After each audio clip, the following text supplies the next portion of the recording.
We have had an engagement with Brandon Leas, the new Secretary of State.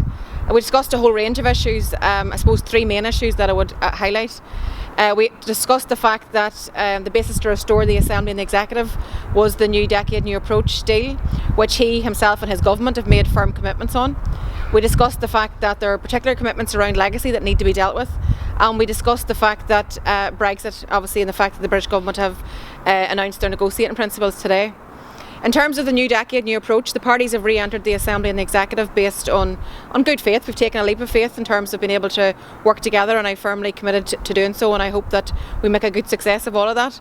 But I think the British government have acted in bad faith.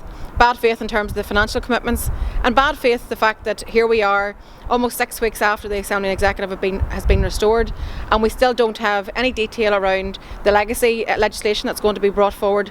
They made a commitment that it would be done within 100 days, and here we are today, we still haven't had sight of that, so I'm pretty concerned about that.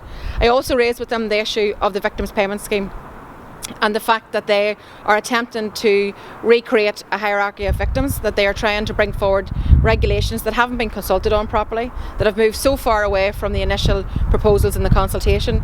So I raised all those things as concerns because I have spoken with victims groups and they're really concerned about what's being proposed. There is a lack of detail. I think that this is a very partisan approach from the British government. It's about protecting the British narrative here in terms of the conflict. It's not about putting victims first.